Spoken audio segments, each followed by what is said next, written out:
I can't believe. I'm going to give myself some credit, but then I'm going to talk about other people who have helped make this happen. Yes, I had this vision, I had this idea, and yes, I made this happen. But I did not do it alone. There was no way I could do it alone. And several of you are here that helped make this happen, and I hope that I don't miss you. So I'm just going to start over here. Tom, for everyone who doesn't know, he's currently our president of the board. He's our acting president, so thank you. We have board members here. If you're a board member, please raise your hand, or a past board member. Thank you. Lyle, you're great.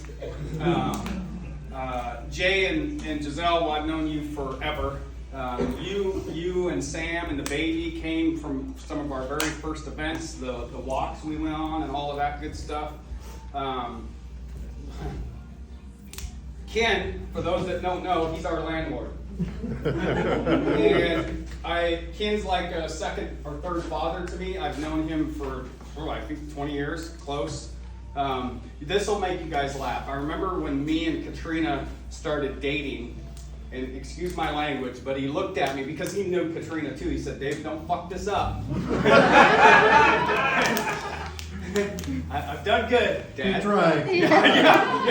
Yeah. But Ken, when I was looking for a space, through community networking and all of that, a friend of a friend said Ken bought a building, another building, another space, and I went, oh gosh, I need to talk to Ken.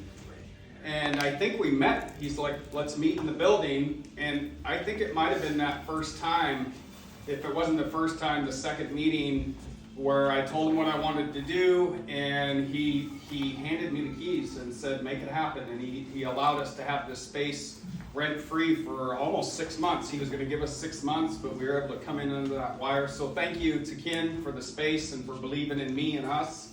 I can't do all of the stuff that I do. My son said this recently. I never heard him say it like this before, because I'm always encouraging him to do stuff and do more. He's like, your brain works like a computer. I don't know how you do all the stuff you do. How I do all the stuff I do, because I do a lot and I enjoy doing what I do, is because of the support of my wife, Katrina. I couldn't do all I do without your support. She's always the one just saying, yeah, let's go do it. Yes, believing in me. Doug, you and I have worked together for years, literally back when I was doing my master's work. It wasn't long after that I met Doug, and this is 2012, and we did some good work on campus, and we've done good work in the community. And you've been a huge supporter from day one, and now we're a community partner with the network. And forgive me, please, your name. Perla. I should know her name, Perla. But I'm glad one of our interns is here, because from almost day, yeah, please, yes. Because I believe in finding a way for young people, helping young people to find a way. My day job is teaching on campus, and you're shining. You're doing good work. And I'm going to be real clear with you. You remind me of Megan. Megan was our very first intern, and she came in from day one and just started hustling, just started working, and we're like, we got to keep her. So now she's our program manager, and we couldn't do all we do without her. So thank you. Levi. Yeah, we love you. Yeah, you're a good person. You're a good man. You're a good family man. Don't ever stop being the amazing dad you are. You don't need me to tell you that. But also, we love having you here, and we have high hopes for you. We're really, really happy you're here.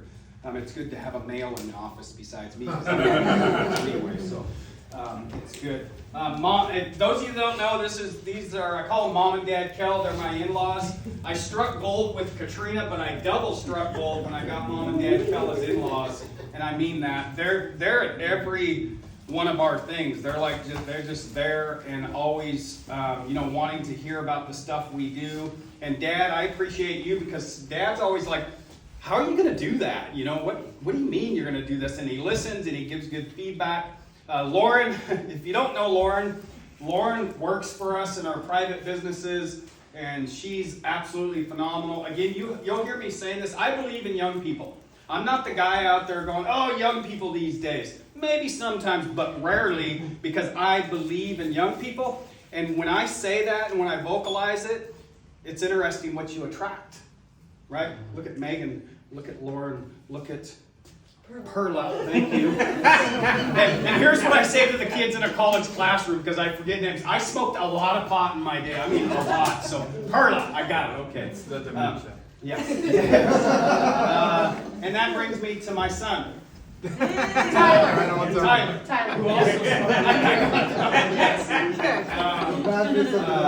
I believe in you, son, and I love you. And when I'm out doing all this crazy stuff, it's because I know you're watching me, and I want to do it for you. And I believe in legacy. I believe in when my time comes and I'm gone, which I hope is a long time away, that my legacy is strong and that you carry that on, and you are. You're an integral part of this community. I know you're like, oh God, but you are, right? Like we talk about people. How many people in recovery in the room? Let's always acknowledge that, right? Like me and Tyler were on the other side of this journey, but now we're having meetings with judges, and it's not like the judge is on the bench and we're the defendant. We're like in the community doing cool shit, and you're doing that.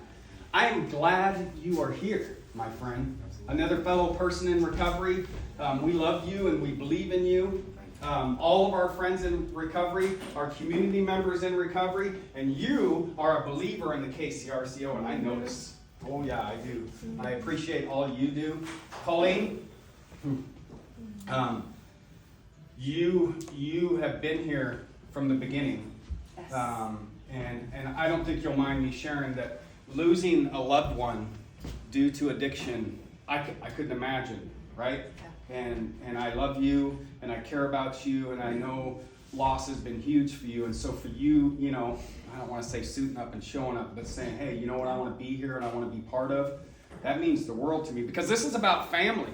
This is about community coming together. Johann Hari has one of my most favorite quotes ever about this thing that we're doing here. The opposite of addiction is connection. When we help people become connected to the world around us, our job's done.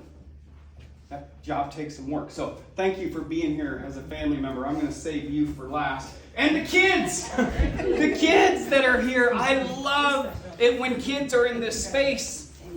You're teetering. You're not much of a kid anymore. You're grown up. I've known Giselle since she was born. But my grandsons, breaking the cycles of addictions. Woo!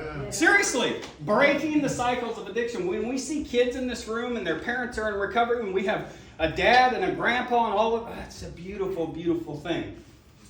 Sarah and Mariana. Okay, for those that don't know, it was me and Mariana. Step it up, Mary. Yeah, I mean, come on. That's okay. You can stay there. I know she doesn't like this, but Mariana put in countless volunteer hours. Countless. Doug remembers. We had borrowed furniture, folding chairs in this space, and it was Mariana's. And it was Mariana, you'll see on the slideshow, her sitting at a computer. She was just hustling and working. And it was Mariana when we slammed out a grant. Like, we had a day or something to do it. I don't remember. And we just like, okay, we'll do this.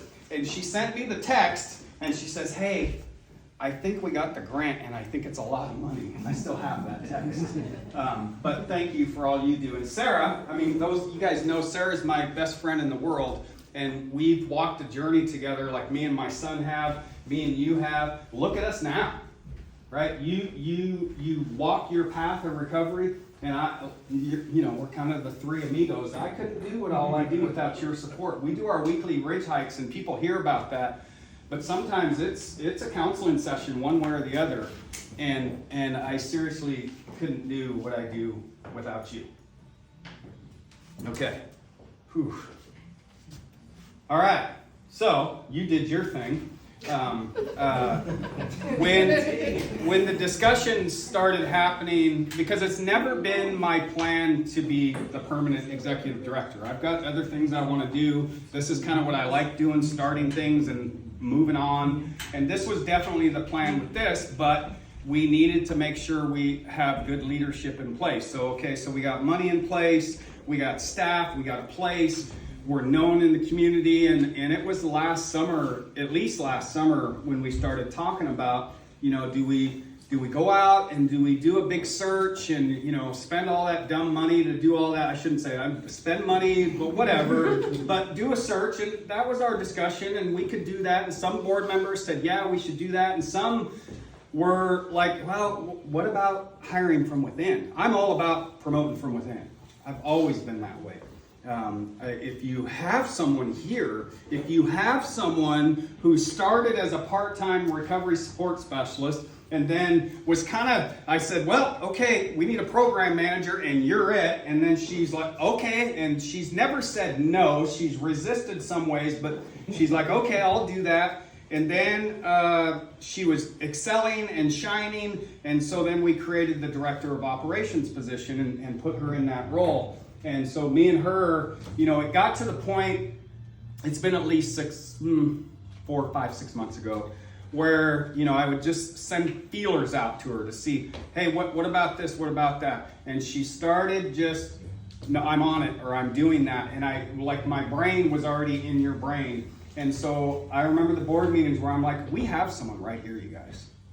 We can waste our time if you want. We can do a search. We can do all that. But we have someone right here. And she didn't know we were having these conversations, but I was like, we have Brandy.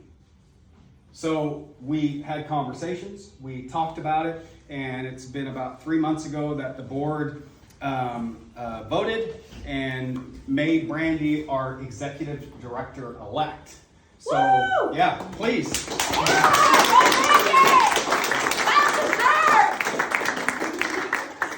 And so January 1, she's in. And I'm comfortable with that. I'm happy with that. You know I'm picky. You know I've got all my stuff. Like, you know, they're always like, oh my God, he's talking about cleaning or organizing or all that. And anyone that knows me, but it's on purpose. It's all for a reason. But you've just been like, okay, let's go. And you know what? You and I have not agreed along the way. And how we both handled that has helped me to go, I can go. The KCRCO is going to be in good hands. So I have to present to you your business cards that have executive director. Yeah.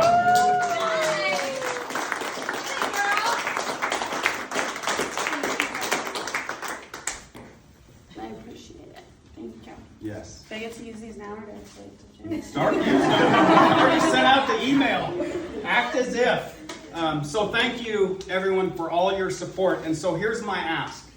I've told the board this, you know, because we also had the discussions, well, you know, our board member is going to leave when David leaves because this is the David Douglas thing. No, this is no longer the David Douglas thing. This is the community's organization. This is your organization. And so my ask, like I've asked the board and the staff, I need you to stand squarely behind Brandy starting today. That's what I need from you. And support her and love her and challenge her, because I'm going to tell you something, this is far from done. This is far from done. Don't worry, Ken, we're not going anywhere, but we're grown out of this space already. You know, you're good. We're going to look for a second location. That's our plan. But youth is the focus right now. And Cle Elum. And Cle Elum, yeah, we're going to start having office hours up in Cle Elum. So there's a lot to be done, and she and the staff need your support. So thank you for coming. Eat donuts, drink coffee, socialize. I love you all. Sign the card. Sign the card, I guess. Yes. Thank you.